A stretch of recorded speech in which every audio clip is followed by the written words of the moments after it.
On to the president's executive order on immigration. The president has said both see you in court and also suggested there might be a new executive order. Which way is he going? It's a great topic because there are so many things we can do. For one thing, we can take the case to the Supreme Court on the emergency stay. We can go back to the district court and we can have a hearing on the merits. We can go to the bank have it heard on bank, or if we want to, we can also continue the appeal with the panel. Additionally, we're considering new and further executive actions that will enhance the security posture of the United States. I don't have any news today to make on it, but I think the point, John, is that the president has enormous powers, both delegated to him by Congress and under the Constitution, his Article 2 foreign affairs powers, to control the entry of aliens into our country, and he's going to use that authority to keep us safe. Okay, we'll wait for news on that. When I talk to Republicans on the Hill, they wonder, what is the White House? What have you all learned from this experience with the executive order? Well, I think that it's been an important reminder to all Americans that we have a judiciary that has taken far too much power and become, in many cases, a supreme branch of government. One unelected judge in Seattle cannot remake laws for the entire country. I mean, this is just crazy, John. The idea that you're going to have a judge in Seattle say that a foreign national living in Libya has a effective right to enter the United States is beyond anything we've ever seen before. The end result of this, though, is that our opponents, the media, and the whole world will soon see, as we begin to take further actions, that the powers of the president to protect our country are very substantial and will not be questioned. There was Stephen Miller back months ago when the president redid the travel ban, saying that the president had the authority, and now that's been vindicated by the Supreme Court 5-4 decision. Joining us now to break some of this down, and also the huge liberal victory last night, Joe Crowley, number 3 in the House of Representatives in the Democratic caucus, and many, like me, thought that he would potentially be a future speaker, that even if the Democrats took control of the House, if Joe Crowley challenged Pelosi, there would be a way for him. But now he's out. Joining us now to break this down, Liz Peek. You can read Liz Peek in the newspaper The Hill or their site. Go to thehill.com. You can also follow her on Twitter at Liz Peek. Liz, good to have you. Good morning. Happy to join you on another momentous day, as you point out. We can never actually talk about the topic that I wanted to talk about with you last week because it doesn't fit the cycle here. But I've got to get to the Supreme Court decision 5-4 yesterday, and they made a couple other ones that I want to get your opinion on as well. But a lot of people never really thought this was going to happen.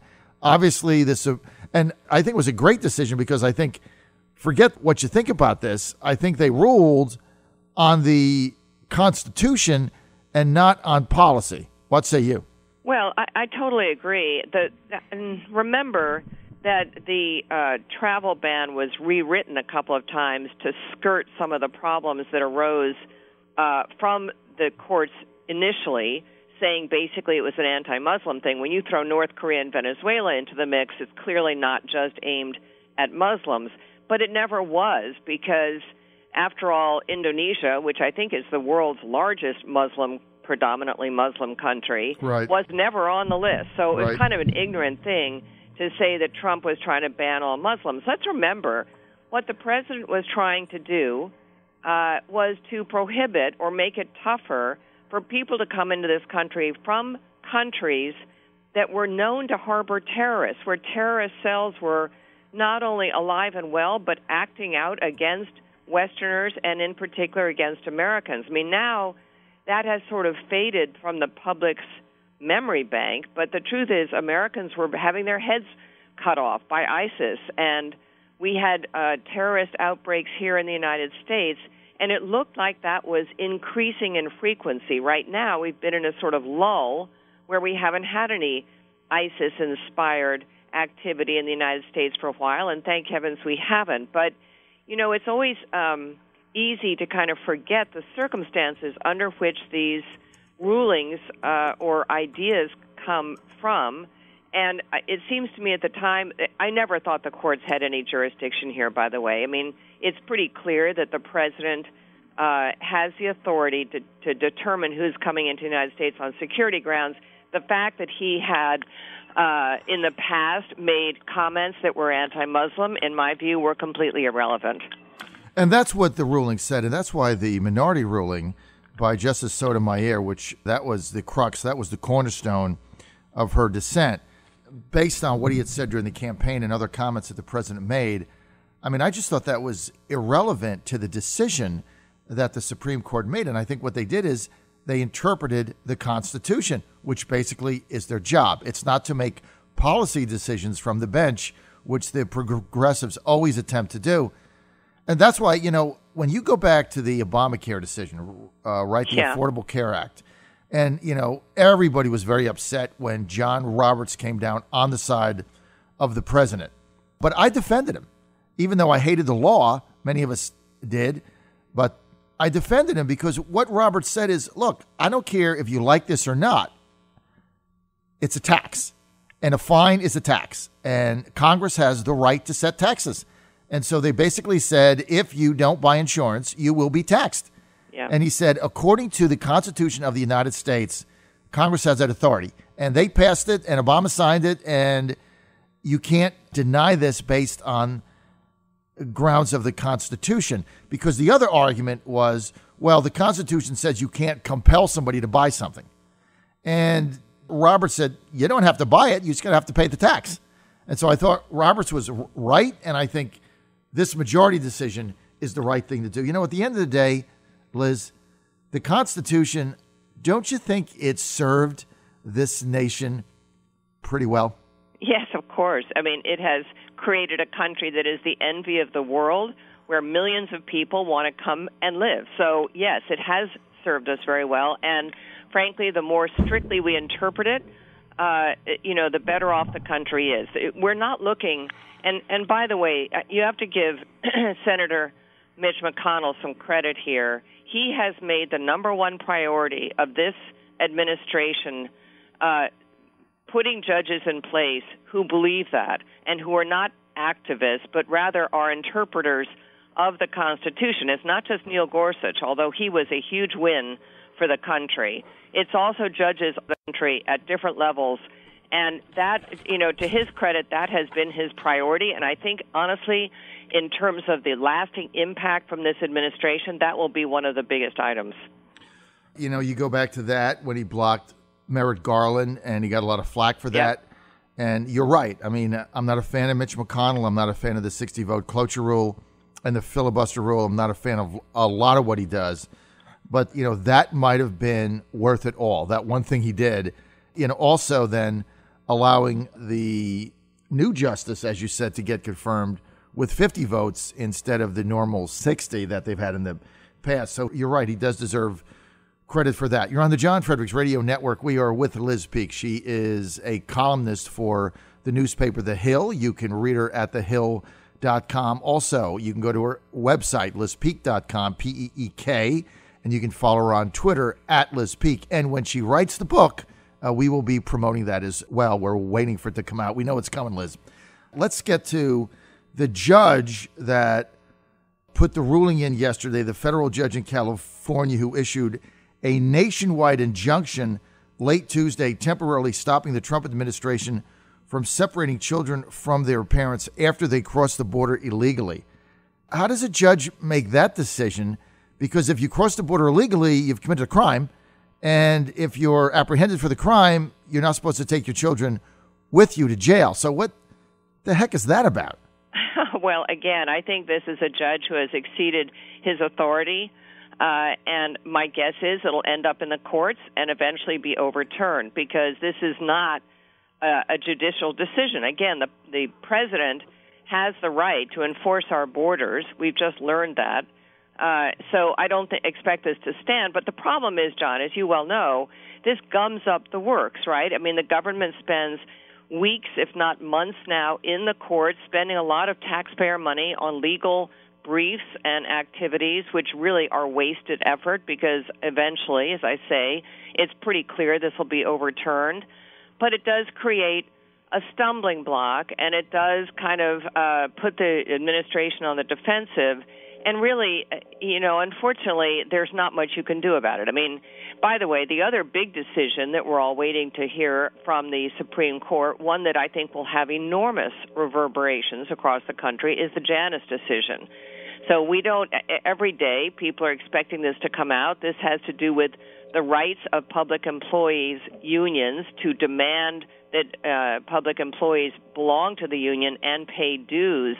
This being the only portion of the working populace that is still heavily determined by or governed by labor unions, and it is a challenge to that dominance. And for blue states, you just have to say this is probably the most important thing that could happen to Illinois, for example. In fact, the governor of Illinois is in Washington as we speak, awaiting this ruling, because there's a state that is in dire fiscal distress, mainly because of overly generous contracts given out to public employee unions. The same has happened in New York, Massachusetts, a whole bunch of other states. This is a big one, and it could happen today. So just lay out what happens if it goes either way for our listeners. Well, and there's an employee who is saying he doesn't want to belong to the union and he doesn't want to pay the union's dues. And what we've seen in some states, for example, Wisconsin, was when people didn't have to belong to the public employees unions, teachers unions in that case, a lot of people defected, and so the unions were starved of money. And that is really, of course, it always comes down to money with labor unions, but labor unions continue to be amongst the biggest contributors to political campaigns, obviously enormous backers of Democrats across the country. So this basically hurts their pocketbook and their power, because money is power. And this insidious kind of intertwined relationship, labor unions, public employee labor unions, and Democrat officials, it is an offense to the taxpayers of America. And it's something that FDR, by the way, as you no doubt know, cautioned against. He opposed public employees being allowed to unionize, and he was totally right, because he saw the political corruption that would come as a result, and that's what we've seen. Yeah, and I think for our listeners to understand, there's a big difference between unions organizing in private enterprise, right? So whether it's the auto workers union or the airline stewardesses union, whatever, these are unions that are organizing. I mean, my father was a union member, Liz, and a big believer in it. He worked for the New York Times as a pressman, and they went on strike in New York, as you know, Daily News, New York Times, a bunch of the old Tribune. And so, they'd go out there and picket, and he'd take me with them. But these were private companies. And I think the argument that FDR made is, if you're a public employee and you're getting paid by the taxpayers, and it's very difficult to get fired anyway, belonging to a public union invites this level of corruption that you've just mentioned. How do you see this going? Well, I don't know. It seems to me that the rights of the individual have some standing, but I'm not a lawyer, and I really can't tell you the merits of this. But as we know, the right to work states, there are now, I think, 28 of them. The number has increased in recent years because of this kind of argument that no one should be compelled to belong to a union, and more importantly, no one should be compelled to have part of their wages go to support an organization that maybe they don't represent politically, because after all, an awful lot of that money gets spent on politics, on supporting candidates, even though it's not supposed to. You're supposed to pay a, quote, fair share to represent your benefits from organizing efforts and negotiating efforts, but the reality is money's fungible, so all of those dues get paid into a central pot, and if you don't like what the union's doing to your money, with your money, I think you have a pretty legitimate grievance. We'll see what comes out. That ruling expected, I think today or tomorrow, as I understand it. The Janus ruling might come out today. We'll see how it goes. We're with Liz Peek. We only got a couple more minutes. I know you have to take off, but you're in New York City, Liz. What an upset last night. This young lady, Alexandra, I want to say her name right, Ocasio-Cortez, a former organizer for Bernie Sanders' presidential campaign without any political elective experience, 28 years old. She raised $200,000. She took on Joe Crowley, a 19-year Democratic incumbent, her district, Queens, Bronx. Crowley, third in command in the House, chairman of the all-powerful Democratic House caucus. Many, like me, thought he could upset Pelosi for Speaker if he chose to do that in 2018 if the Democrats take control. Gets beat, spends $3.4 million to $195,000 and gets crushed. Yeah. What is going on here? What a waste of money, right? Look, I think too much should not be read into this because basically this young woman activated a very powerful social media campaign, kind of like Barack Obama did, right, back in 2007 against Hillary Clinton, and then 2008 when he ran for president.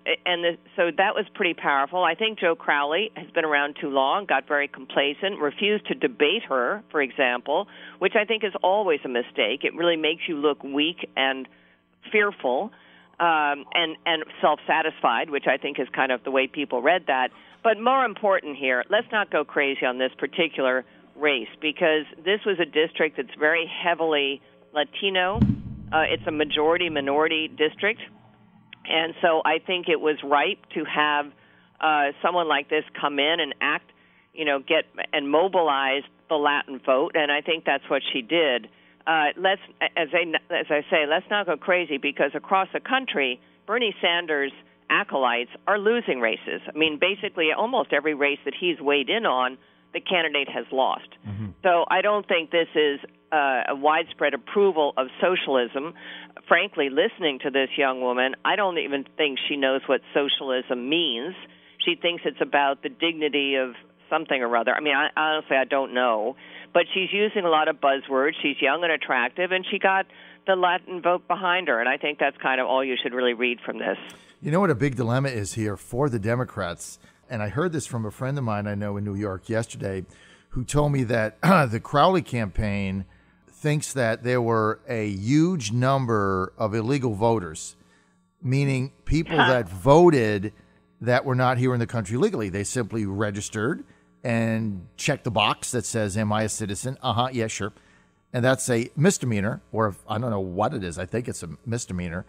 So they were saying privately that they thought she got thousands of illegal votes, not people that didn't show up on that rolls, people that they registered that are in the country illegally who then showed up to vote for her. But what a dilemma that puts the Democrats in, right? Because the establishment is going to say, well, you got all these people that voted illegally to knock me out.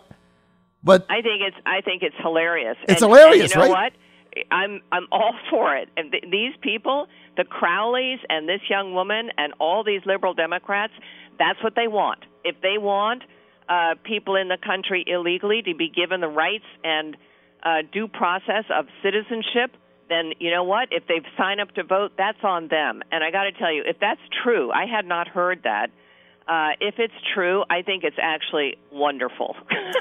Well, that is chickens coming home to roost. No John. question about it. And I don't know the validity of it, but I had heard some people saying that last night in the Crowley campaign because they didn't know where these voters came from.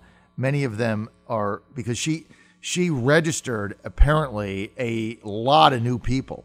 And so the question is, are they really legal? Now, in New York, you can get a drug. Believe me, they're not making any distinction in New York whatsoever, as you probably know. You can go to school. Actually, there's like a welcome package you get. That's right. That gives you free tickets and discounts at restaurants and stuff. I mean, it's really outrageous. That's right. So, you know what, as I say, I hope that's true. I hope it really more seriously, I hope it is true. And I hope it offends the Democrat establishment to the point where they begin thinking maybe this is not such a great idea to just let anybody into the country and anybody vote. These are, honestly, the extremes to which the left has gone in promoting the idea that people here illegally should be given the same benefits as people who are legitimate citizens, it is outrageous. So if this has hurt their cause, I am beyond joyful. Liz Peek, thanks for being with us. We are out of time. I really appreciate it. Follow Liz. Go to @LizPeek. Follow her on Twitter. Go to her website, lizpeek.com. Follow her on The Hill, thehill.com. Liz Peek, thanks for being with us. Liz, always a pleasure to have you on. Enjoy your perspective. Thanks, John.